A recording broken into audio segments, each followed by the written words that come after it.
반딧불은 얼마나 별을 사모하였기에 저리 별빛에 사무쳐 저리 별빛이 되어 슥슥 어둠 속을 나는가. 한민복 시인의 짝사랑이라는 시입니다.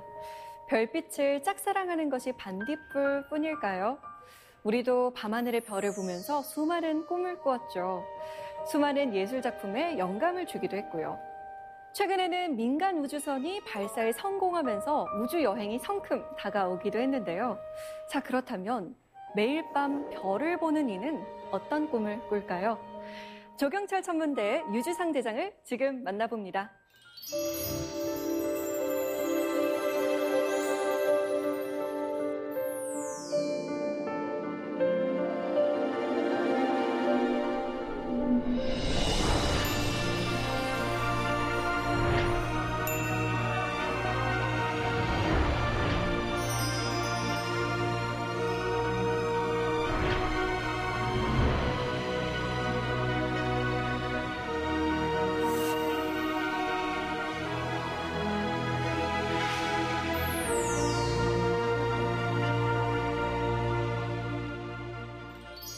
네, 반갑습니다, 대장님. 네, 안녕하세요. 네, 안녕하세요. 매일 밤 별을 보는 일이라니 굉장히 낭만적으로 느껴지는데 대장님도 그렇게 생각하시는지 궁금하네요.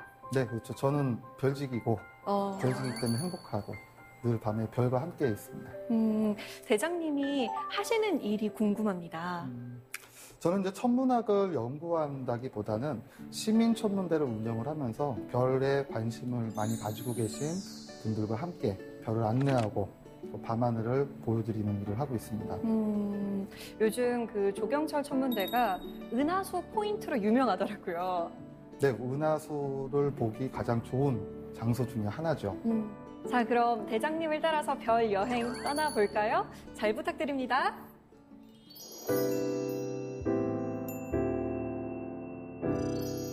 오늘 강연 주제는 은하수를 찾아서입니다.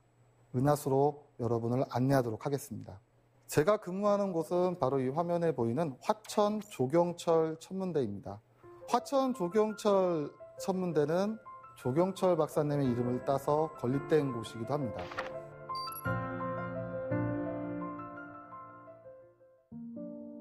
해발고도 1010m, 저렇게 높은 산 위에 있기 때문에 별 보기로서는 아주 좋은 장소를 가지고 있습니다. 밤하늘 가득한 별을 떠올려 보십시오. 우리 바쁜 일상 속에서 가던 길을 잠시 멈추고 하늘을 올려다보면 우리가 미처 보지 못했던 수많은 별들도 만날 수 있을 겁니다. 어쩌면 오늘 하루의 일이 주마등처럼 지나갈 수도 있고 저 깊은 밤을 보면서 사색에 잠길지도 모를 일입니다. 사실 우리가 은하수 하면 어디로 떠나야 될까? 언제 보일까? 과연 보이기는 할까? 많은 궁금증들이 있을 겁니다. 우리는 늘 은하수를 떠올리고 궁금해합니다. 은하수 보신 적 있으세요? 저는 딱 한 번 본 적이 있는데 아주 외딴 시골에서 봤었거든요. 근데 굉장히 묘했던 기억이 납니다. 또 보고 싶으신가요? 네. 그때 사실 제가 눈이 안 좋은데 안경이 없었어요. 근데 우연히 산책을 나왔다가 발견한 거였거든요. 그래서 너무 흐릿하게 본 것 같아서 좀 선명하게 한 번쯤 보고 싶습니다. 그렇게 은하수를 보실 수 있었다는 건 아주 좋은 경험이었을 거라 생각이 듭니다. 푸른 하늘, 은하수. 우리 반달이란 동요에 나오듯이 저 은하수 사진만 보면 벌써 몸이 막 들썩이고 어디론가 떠나고 싶은 그런 마음이 듭니다. 우리 모두가 보고 싶어 마지 않는 그 대상이 바로 은하수인 것 같습니다. 은하수를 보기 위해서는 크게 세 가지만 기억을 하시면 됩니다. 맑고 깨끗한 하늘. 도시에서 안 보이는 이유는 불빛이 많기 때문이죠. 때문에 도시에 불빛이 없는 어둡고 깜깜한 곳. 이 두 개는 너무 기억하기가 쉽죠. 한 가지 조건이 더 있습니다. 바로 밤하늘의 달입니다. 달이 뜨게 되면 그 밝은 달빛에서 별이 보이지 않거든요. 이 세 가지만 맞출 수 있으면 됩니다.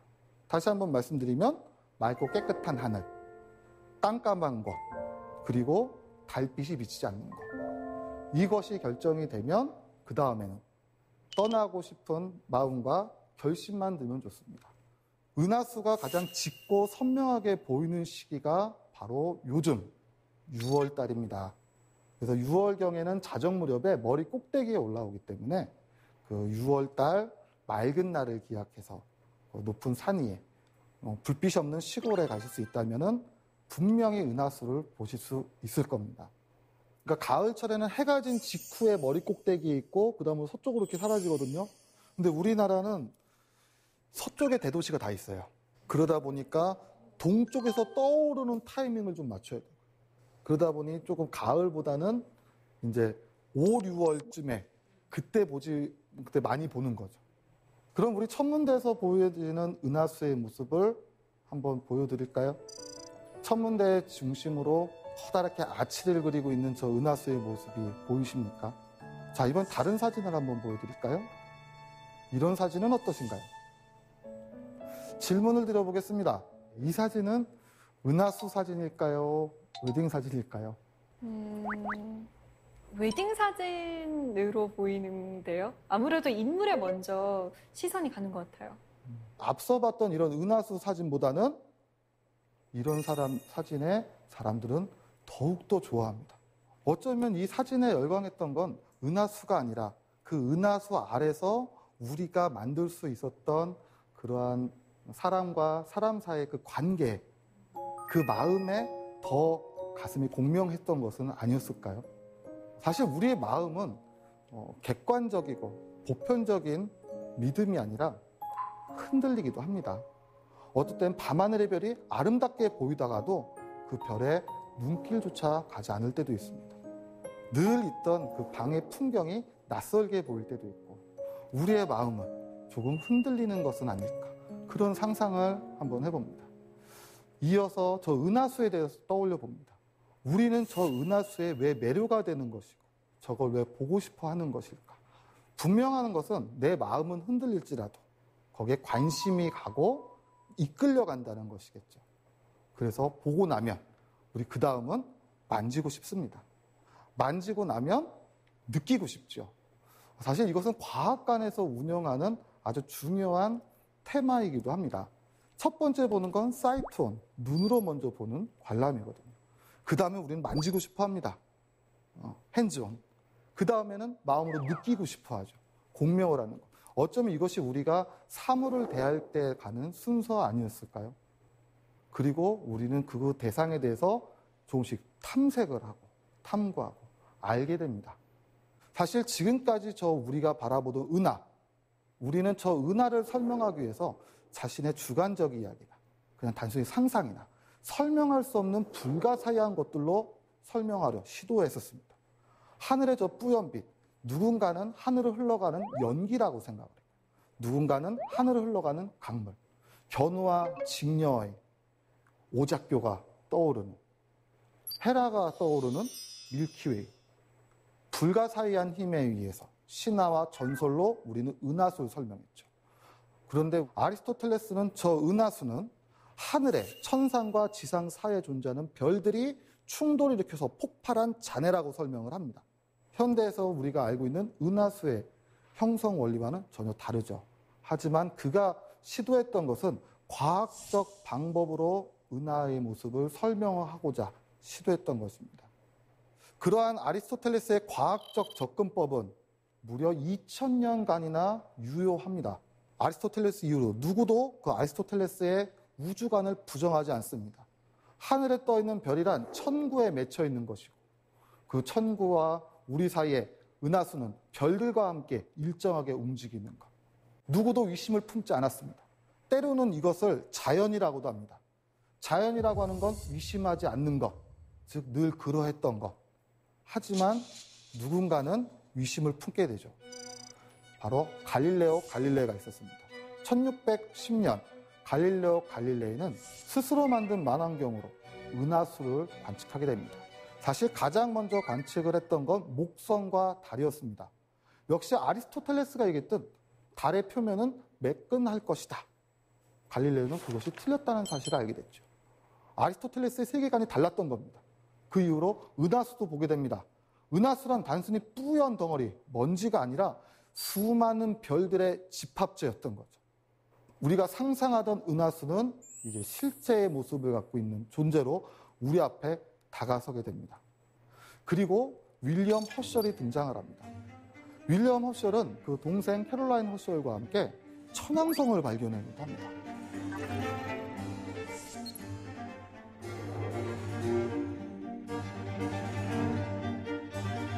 저 만원경이 바로 윌리엄 허셜이 동생과 함께 관측에 이용했던 그 커다란 만원경이기도 합니다. 윌리엄 허셜은 아이디어를 떠오르게 됩니다. 어느 날 저 밤하늘을 살펴보면서 별들의 배치를 눈여겨본 거죠. 은하수 주변에 더 많은 별들이 있고 그 외곽으로 갈수록 별들이 흐리다. 그 누구도 시도하지 않았던 실험을 시작을 하기 시작합니다. 하늘을 각각의 영역으로 나누고 산술적으로 밝은 별은 가깝게, 어두운 별은 먼 곳에 있다고 간주를 하고 별들의 개수를 헤아리기 시작을 합니다. 그리고 하늘의 모형을 만들죠. 이것이 그가 그려냈던 은하수의 모델입니다. 수레 바퀴에 따라서 수많은 별들이 분포하고 우리 태양은 그 가운데 있는 것은 아닐까. 태양계는 은하수 중심에 있고 은하수는 그 외곽에 수많은 별을 가지고 있는 거대한 세상이라는 것이죠. 그 은하수가 별들로 이루어진 집합이라는 것에서 한 걸음 더 나갔던 거죠. 근데 놀랍게도 이 아이디어는 허셜에서 만들어진 것이 아닙니다. 허셜은 관측을 하면서 실증해냈지만 이 아이디어를 냈던 건 우리가 너무나 잘 알고 있는 위대한 철학자 임마누엘 칸트입니다. 칸트는 주장합니다. 이 세계가 끝이 아니다. 저 너머에 또 다른 세상이 있을 수도 있다. 별들이 모여있는 은하수는 섬처럼 고립되어 있고 우리가 사는 곳은 이것만이 아니라 저 너머에 또 다른 은하들이 띄엄띄엄 섬처럼 있는 것은 아닐까. 바로 섬 우주론을 주창하게 됩니다. 그리고 은하 형성은 태양의 형성처럼 성운 속에서 먼지 가득한 그 가스구름 안에서 소용돌이 치며 압축해서 만들어지고 저 은하도 그런 거대한 가스구름 안에서 태어났다는 칸트의 성운론이 등장하게 됩니다. 이 성운론은 지금도 학교 교과서에 소개가 되고 있을 정도죠. 한 사람의 사색은 놀랍게도 실제와 아주 근접한 수준까지도 이르게 됐습니다.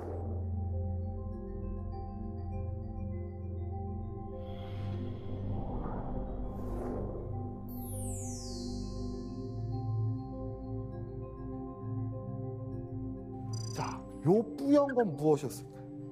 아주 오랜 시간 동안 이 뿌연 것의 정체를 우리가 알지는 못했습니다. 별이 구름처럼 모여있다.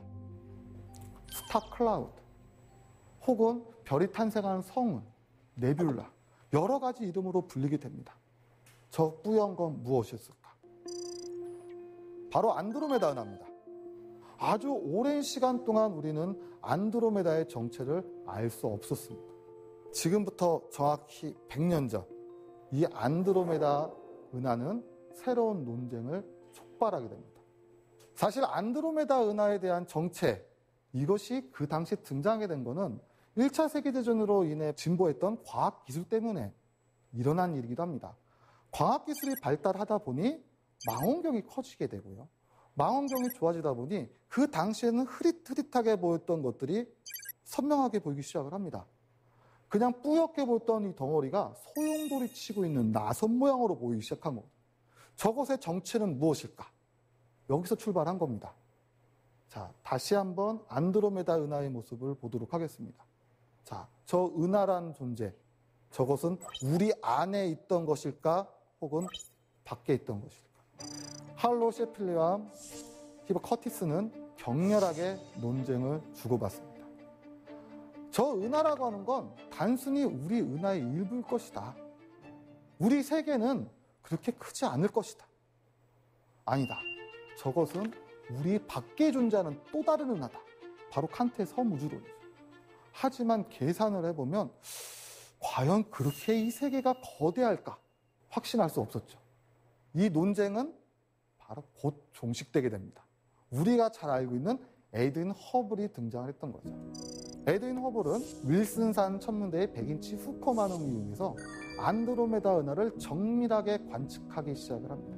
그 안드로메다 은하에서 세페드형 변광성을 찾아내고 그리고 그 변광성을 이용해서 안드로메다와 우리와의 거리를 계산하게 됩니다.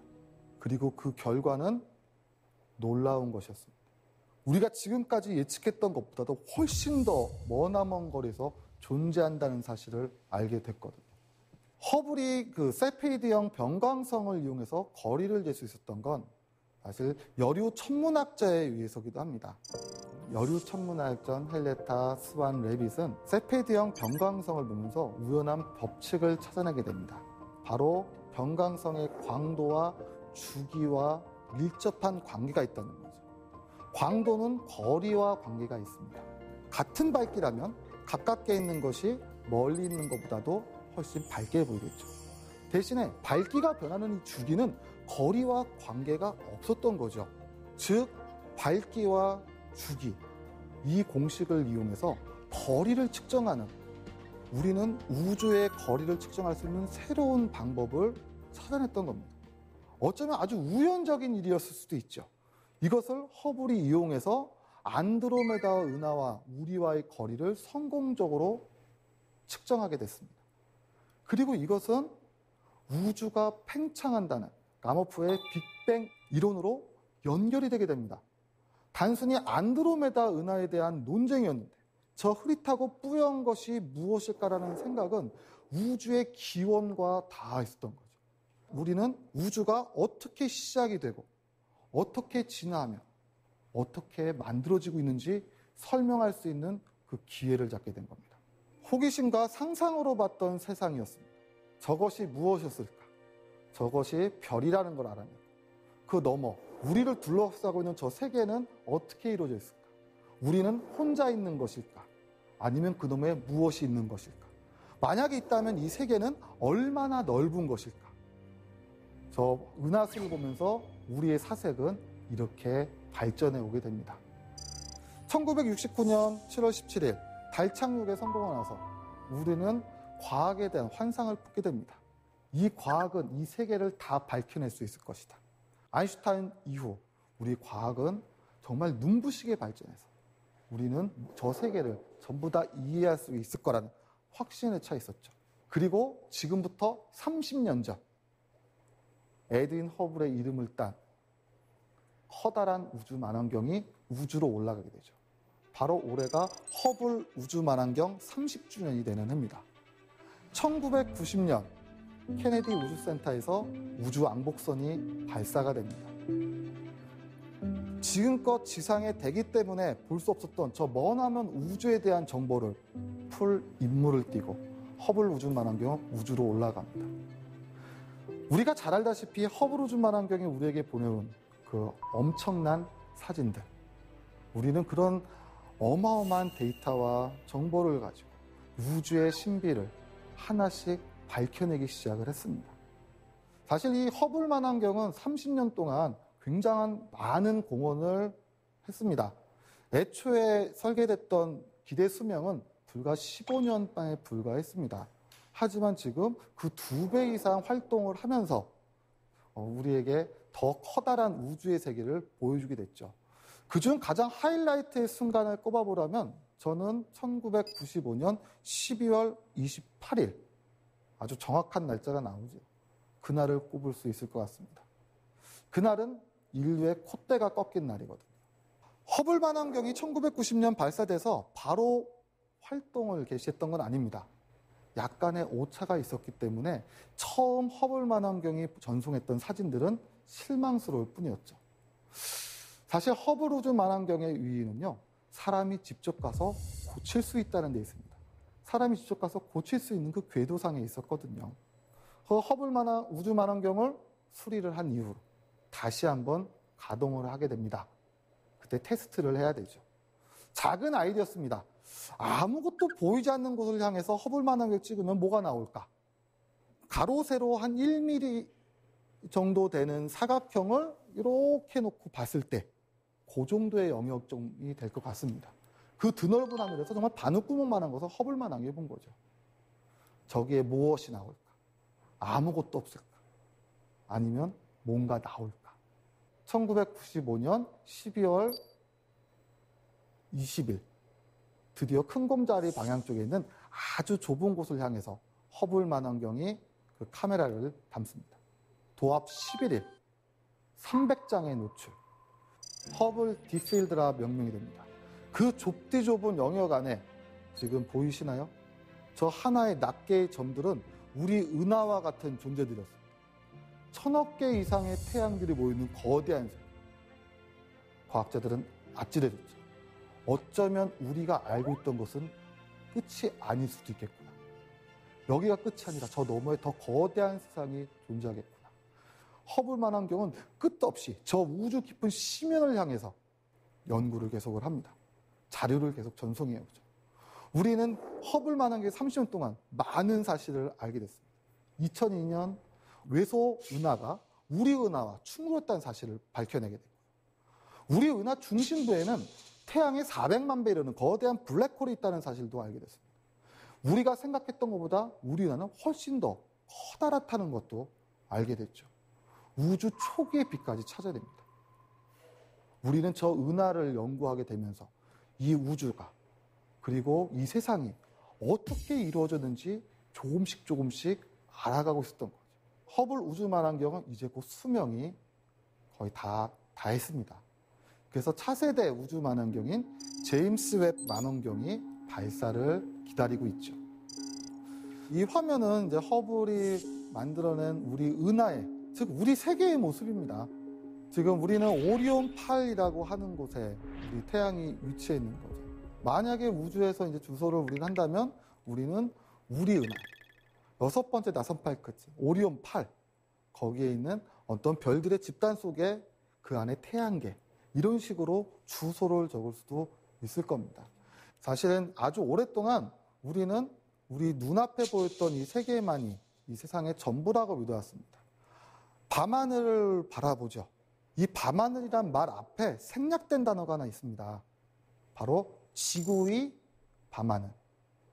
그냥 우리가 바라보던 저 밤하늘은 저 너머의 세계가 아닌 그냥 지구의 모습이라고 우리는 생각을 했던 거죠. 우리가 밤하늘을 보는 건 지구의 모습이 아니라 그의 창을 열고 그 너머의 세계를 이해하기 시작을 했던 겁니다.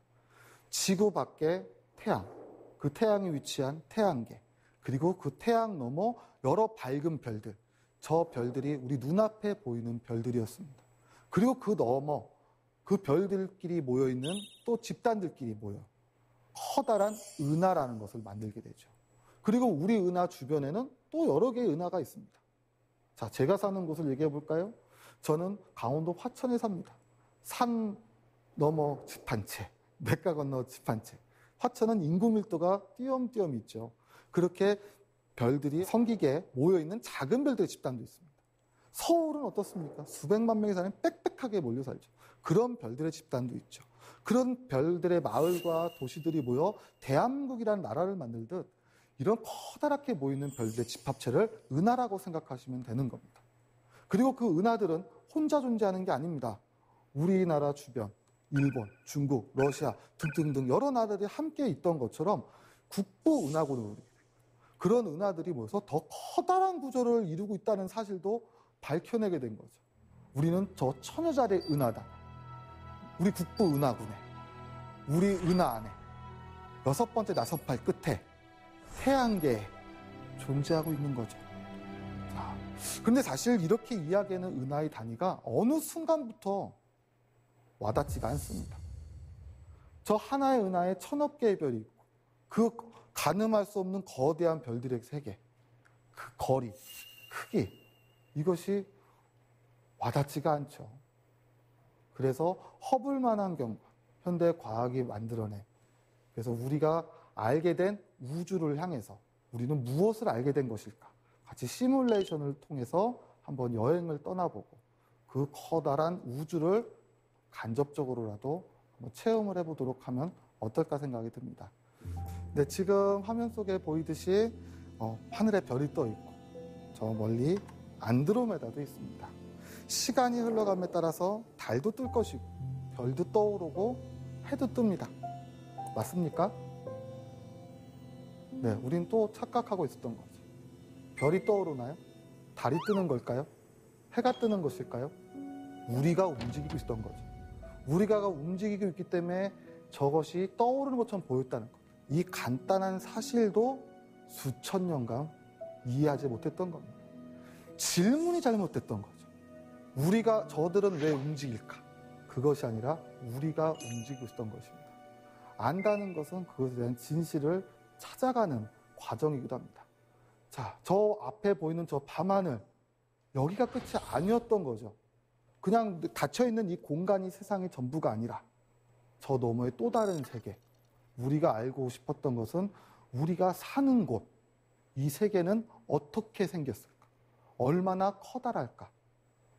자, 여러분과 함께 나아가 보도록 하겠습니다. 이제 우리는 더 이상 의심하지 않습니다. 저 하늘 높이 올라가 보면 지구는 크고 둥글고 아름다운 모습으로 우주에 이렇게 둥실둥실 떠 있는 이 작은 천체라는 사실을 알고 있죠. 저 커다랬던 지구가 작게 보일 만큼 멀어져 가면 달과 지구의 사이도 상대적으로 아주 좁게 보일 것이고요. 태양과 지구도 아주 가깝게 있는 듯 보이게 될 겁니다. 태양과 지구, 육안으로 식별할 수 없는 정도의 거리가 겨우 토성 정도입니다. 토성에 만약에 인류가 진출하게 된다면 그 토성에 사는 사람은 지구를 못 봅니다. 밝은 태양 바로 옆에 있는 것처럼, 그게 가깝게 있는 것처럼 보이기 때문에, 그러니까 과거에는 이쯤이 세계의 끝이 아니었을까라고 했을지도 모르죠. 하지만 천왕성을 허쉬얼이 발견하면서 우리가 알고 있던 태양계는 조금 더, 점점 더 확대되게 된 거죠. 자, 사실 우리가 알고 있던 태양계만 해도 어마어마한 크기를 갖고 있습니다. 저 광활한 공간 속에 어딘가를 명쾌하게 태양계의 끝 이렇게 정의 내릴 수가 없기 때문에 지금도 굉장히 논란이 있습니다만 많은 천문학자들이 공감하고 있는 건 대략 2광년 이내일 것이다. 자, 한번 생각을 해보십시오. 이것이 문제입니다. 이런 말들이 와닿지가 않거든요. 우리가 일상생활 속에서 사용하는 언어가 아니기 때문에 어떻게 그 2광년이란 말이 공명을 일으키지 않는 겁니다. 자, 우리가 이해할 수 있는 단위로 바꿔보도록 하겠습니다. 2광년, 빛이 2년을 가는 거예요. 이걸 조금 더 이해하기 쉽게 이해한다면 이 지구의 크기를 10억 분의 1 정도로 줄인다고 생각을 해보겠습니다. 거리의 개념이 아니라 크기로 간주해 보겠습니다. 지구는 12,756km이기 때문에 10억 분의 1로 줄이게 되면 1.2cm가량이 됩니다.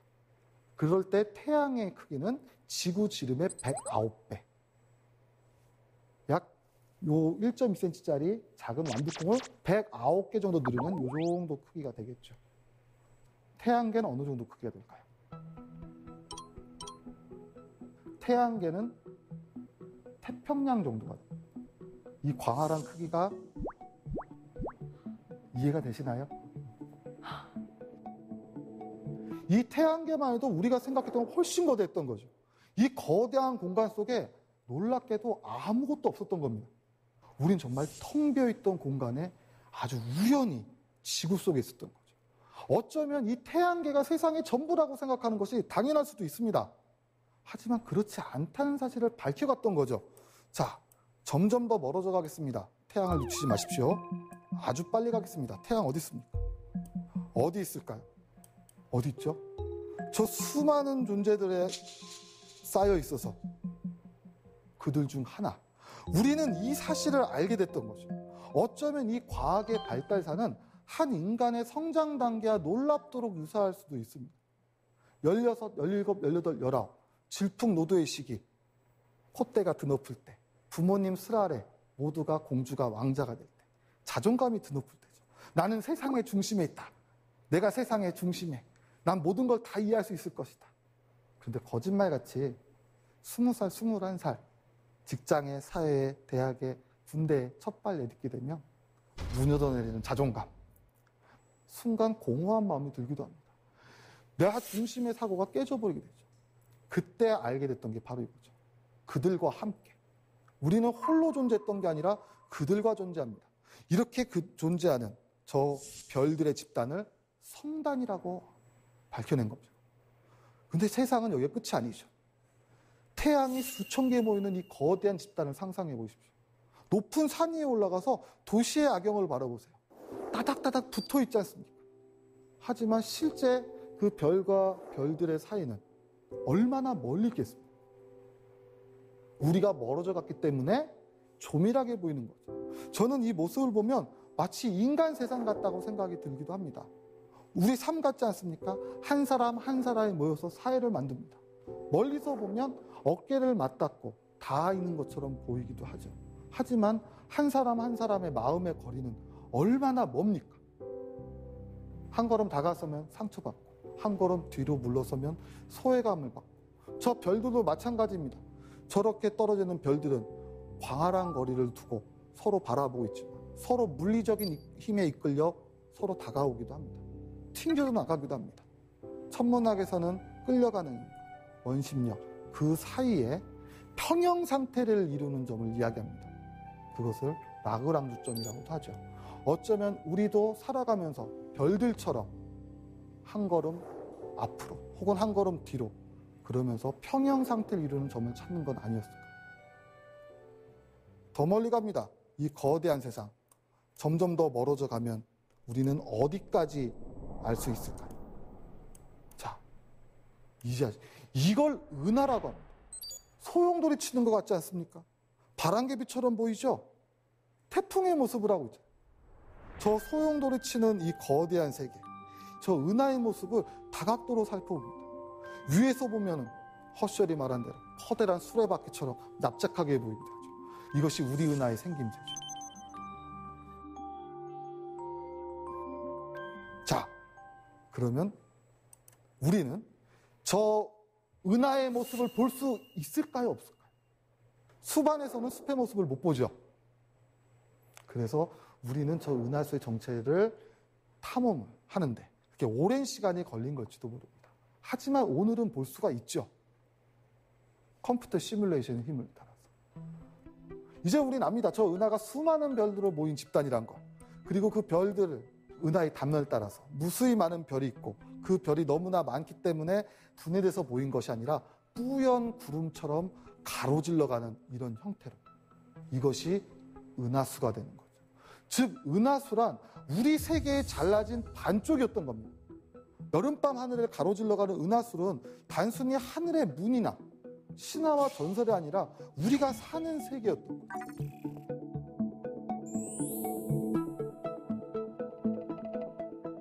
더 멀리 갑니다. 그럼 안드로메다의 논쟁은 기억하시죠? 어떻게 끝났죠? 그것은 우리 은하 밖에 있을 것이다. 자, 이 커다란 세계가 이만큼 적게 보일 때까지 멀어져 가야만 이제 보이네요. 이겁니다. 얼마나 먼 곳에 있는 거예요. 믿을 수가 없었던 겁니다. 허블의 그 관측 결과가 나왔을 때 동의할 수가 없었던 거예요. 잘못 계산했다고 오해를 하기도 합니다. 우주는 그렇게 넓은. 자, 이 거리, 이 까마득한 거리, 빛으로 이동을 해도 안드로메다 은하에서 출발한 빛이 우리에게 도달하기까지 아주 오랜 시간이 걸립니다. 230만 년 이상 걸립니다. 그 얘기는 무슨 소리일까요? 칸트라고 하는 철학자, 섬우주론을 이야기했지만 또 중요한 말을 했습니다. 인간은 세상 만물에 대해 위미를 부여할 수 있는 존재. 우리는 아는 것에 위미를 부여하게 됐습니다. 230만 년 전 빛, 이건 무엇을 의미하는 것일까요? 약간의 상상력이 필요합니다. 지금 우리가 보고 있는 이 안드로메다 은하의 빛은 얼마 전에 출발한 빛이 아니라 지금부터 230만 년 전 오스트랄로피테쿠스가 처음 직립보행할 때 출발한 빛이란 뜻이죠. 그 얘기는 무슨 소리겠습니까? 지금 우리가 보고 있는 이 안드로메다 은하는 지금이 아니라 230만 년 전의 과거란 뜻이죠. 즉 밤하늘은 단 한 번도 지금 시간을 보여준 적이 없었던 거죠. 여름철 밝게 빛나는 직년은 24년 전 출발한 빛입니다. 견우는 18년 전 출발했습니다. 대내부는 1150년 전, 태양빛은 8분 전, 달빛은 1.3초 전. 저 밤하늘은 단 한 번도 같은 시간을 보여준 적이 없었던 거죠. 자, 그러면 이 안드로메다 은하 지금 현재 이 자리에 있을까요? 여기 있을지도 모르죠. 다른 곳에 있을 수도 있습니다. 모습은 바뀌었을 것이고 심지어 사라져버렸을지도 모르죠. 우리가 바라보는 건 아주 먼 과거의 빛이 됩니다. 허블 우주만 경우는 저 광활한 우주 속에서 그 시간을 거슬러 우주를 여행을 한 거죠. 우주 탄생 극초기의 빛까지 찾아낸 것이 바로 허블 우주만원경이었습니다. 더 멀리 갈까요? 더 멀어져 가면 저 거대한 빛도 작게 보이겠죠. 자, 그렇다면 지금 이 화면 속에 가득한 이 하나하나의 점들은 별일까요? 은하일까요? 만약 처음에 이 화면에서 봤다면 우리는 어김없이 밤하늘의 별이구나. 그리고 북두칠성을 찾아왔을 겁니다. 자, 하나씩 한번 확인을 해볼까요? 하나의 점일까요? 아니면 최소 1000억 개의 별을 품는 은하란 존재일까요? 이렇게 생긴 타원 은하도 있고요. 이렇게 생긴 은하도 있습니다. 이것도 은하죠. 얘도 은하입니다. 즉 여기 안에 있던 이 하나하나의 존재는 단순히 하나의 천체가 아니라 수천억 개의 별을 품고 있는 은하였다.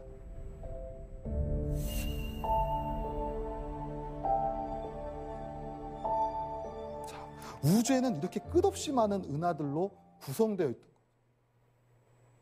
사실 인류가 처음 동경하는 경외감을 갖고 밤하늘을 올려다보면서 우리는 수천 년 동안 같은 질문했는지도 모릅니다. 이 세계는 얼마나 넓을까? 저 하늘에 얼마나 많은 별이 있을까? 한 걸음 더 나간 질문이 됩니다. 외계에는 있을까요? 없을까요? 어떻게 생각을 하십니까?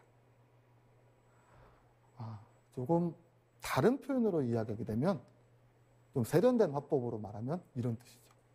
그렇다면 도대체 생명은 무엇이길래 저 광활한 공간 어딘가에서 스스로 탄생한 생명은 진화의 과정을 거쳐 문명을 일구고 또 너무 어딘가에 손을 내밀 수 있는 건 아닐까?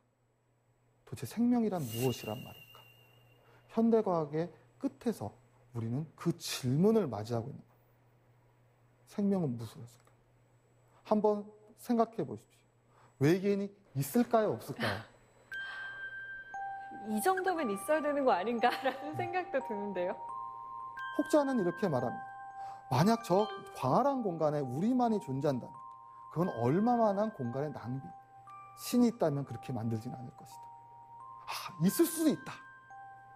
하지만 만나지를 못할 것이다. 우리만 밝혀지지 않은 채 그들끼리 교류하고 있을지도 모른다. 여러분들은 어떻게 생각을 하십니까? 다시 한번 이 거대한 구조를 바라봅니다. 더 놀라운 사실은 이것이 전부가 아니라는 데 있죠. 지금 우리가 보고 있는 것조차도 아주 극히 작은 일부라고 알고 있습니다. 이 세계는 얼마나 넓은 것일까? 은하수에 처음 빠졌던 그날 밤하늘을 떠올려 봅니다. 아무것도 보이지 않는 정말 칠흑같이 어두운 밤. 제 머리 위로는 수많은 별이 빛나고 있습니다. 땅도 제 모습도 정말 한치 앞이 보이지 않는 그 공간 속에서 저는 사실 두려움을 제일 먼저 느꼈습니다. 그 다음 어느 순간 두려움이 사라지고 그 다음 세상 한가운데 있다는 생각이 들었습니다. 그리고 내가 대단한 것이 아니라 저 커다란 세계에 경외감을 갖기도 했습니다. 지금 우리가 바라보고 있는 이 거대한 세계. 그런데 또 궁금한 점이 듭니다. 그러면 우리는 어디에 있는 것일까? 바쁜 삶, 도시의 삶 속에선 별이 보이지 않습니다. 오늘 하루하루 아주 바쁘게 살 뿐이죠. 근데 문득 떠오를 때가 있습니다. 오늘 나의 모습이, 내일의 모습이. 이 바쁜 삶, 우리는 지금 어디쯤에 있는 것이었을까요? 사실 천문학이 이 끝에서 다시 만나게 되는 질문은 어쩌면 아주 특별한 질문은 아닐지도 모르겠습니다. 왜 밤하늘의 별이 아름다울까? 왜 그것을 알고 싶었을까? 왜 우리는 거기에 끌리는 것일까? 나는 도대체 무엇을 좋아하는 것일까? 나는 무엇을 아는가? 나는 무엇을 행해도 좋은가? 나는 무엇을 희망해도 좋은가? 결국 우리는 늘 같은 질문을 하고 있었던지도 모르죠. 행복은 무엇일까? 우리가 미의 기준이 각각이 다르듯 행복의 기준도 각각이 다르지 않을까요? 행복을 알기 위해서는 은하수를 탐험했던 그 과정을 겪어야 되는 것은 아니에요. 행복은 무엇일까?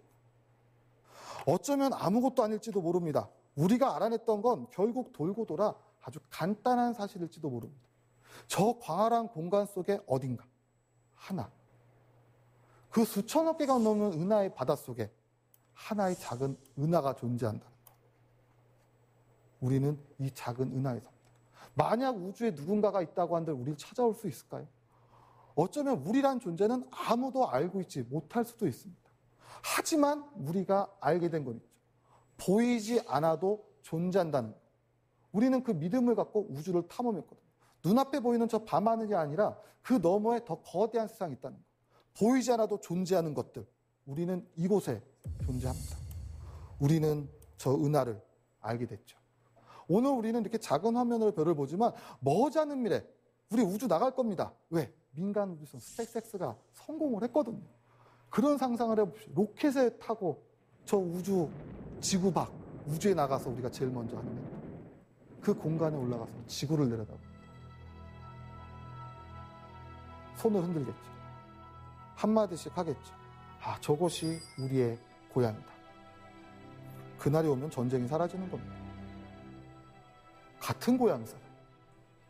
어쩌면 진리는 손바닥 뒤집기처럼 아주 가벼운, 간단할지도 모르겠어요. 하지만 우리는 아직 그 단계를 경험해보지 못한 것이죠. 그러니 이 지구에는 아직도 수많은 갈등과 반목이, 대립이, 전쟁이, 증오가, 혐오가 끊이질 않습니다. 하지만 그럼에도 인류는 믿습니다. 나는 아닐지언정 그 다음 세계는 조금 더 나은 세상으로 가리라.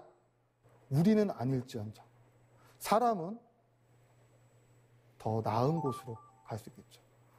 과학은 자연을 탐구하는 겁니다. 자연이란 사람을 둘러싸은 세계, 그 세계를 이야기한 지식체계, 이것이 곧 과학이라고 한다면 이 과학이 말하고 있던 건 단순히 기술의 발전이 아니라 결국에는 사람을 이롭게, 많이 들어본 말이죠. 사람을 이롭게. 그것이 홍익인간입니다. 대한민국의 국치기도 하죠. 그리고 우리가 사는 이 땅 위로 다시 내려옵니다.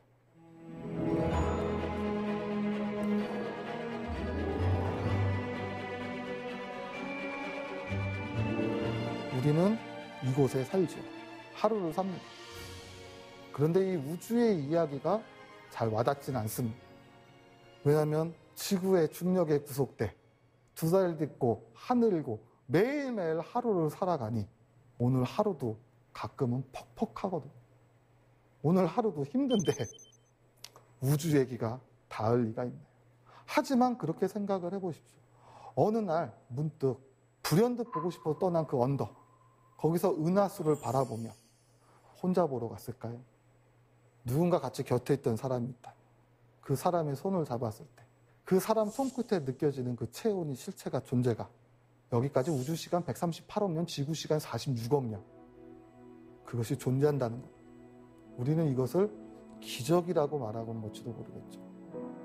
어쩌면 밤하늘의 별을 본다는 것은 인간만의 고유한 특성일 수도 있습니다.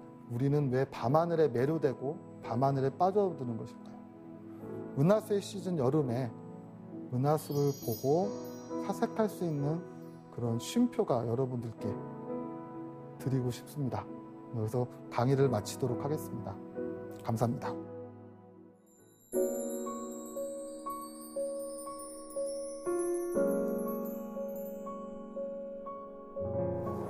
아, 정말 아득한 우주 너머로 여행을 다녀온 것 같습니다. 저는 천문학자를 만난 줄 알았는데 철학자를 만났군요.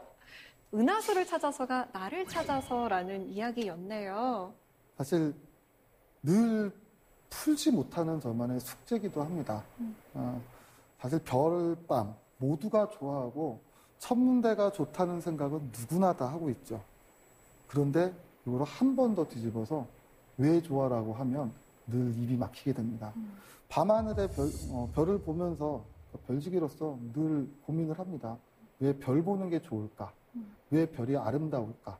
우리는 왜 별을 볼까? 아마 죽을 때까지 고민을 해도 답은 못 찾을 것 같습니다. 매일 밤 별을 관찰하시는데 그러면 새로운 별을 발견해서 아, 이건 유주상 별이야 라고 명칭을 붙인 게 있으실까요? 그러고 싶지요. 근데 이제 시민천문대의 목적은 일반 연구단지와는 조금 차이가 있습니다. 아까 우리 커다란 만환경 이야기를 해드렸죠. 네. 그 커다란 만환경이 존재하는 첫 번째 이유는 관람객들을 위해서죠. 하지만 그러기에만에는 조금 아쉬운 점도 있죠. 화천은 인구 약 2만 4천 명, 그 학생 수가 전 초중고 유치원생 2천 명 정도는 작은 마을입니다. 그 작은 도시에도 이런 대규모의 천문대가 있다는 건 굉장히 뜻깊은 일이죠. 그래서 이런 시민 천문대에 있는 장비를 활용해서 새로운 별을 찾는 것. 자, 여기서는 제가 찾는 게 아니라 우리 아이들이 찾는 겁니다. 그래서 우리 아이들이 천문대에 있는 만환경으로 새로운 별을 찾고 이름을 붙이는 것. 그런 활동을 지금도 하고 있습니다. 3년 정도면은 아마 가시적인 성과가 나올 거라고 생각이 듭니다. 자, 곧 우주 여행 시대가 올 것 같습니다. 물론 굉장히 비싸겠지만 그래도 별을 직접 나가서 한번 보고 싶으신가요? 아니면 그냥 이대로 여기서 계속 보고 싶으신가요? 어떠세요? 항상 나간다는 생각만 하고 있지요. 정말 그 우주에서 바라보는 지구의 모습이 어떨지 아마 모든 지구인들은 아니 별을 좋아하는 별지기들은 같은 생각을 하지 않았을까요? 저 나가서 저 너머에서 우리의 모습을 바라보고 또 우주를 느낄 수 있다면 얼마나 좋겠습니까? 꼭 나가보고 싶습니다. 요즘 정말 시야가 좀 좁아진 느낌이었는데 오늘 이야기를 통해서 시야가 확 하고 우주적으로 넓어진 것 같습니다. 오늘 강연 잘 들었습니다. 고맙습니다. 네.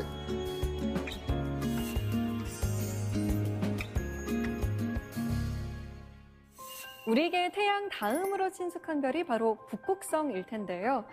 작은 곰자리의 알파별인 북극성은 아주 오래 전부터 항해자나 여행자에게 방향과 위도를 알려주는 길잡이별이었습니다. 밤하늘에서 북극성을 찾을 수 있다면 지구 어디에 있든 자신의 위치를 가늠해 볼 수 있다고 하는데요. 그래서일까요? 조난자들이 북극성 덕에 살았다라는 말을 많이 하죠. 그래서 생각해 봅니다. 우리 마음 속에도 북극성 하나쯤 있었으면 좋겠다고요. 때로 길을 잃는다 하더라도 다시 방향을 잡을 수 있을 테니까요. 사색의 공동체 스미다. 저희는 다음 시간에 찾아오겠습니다.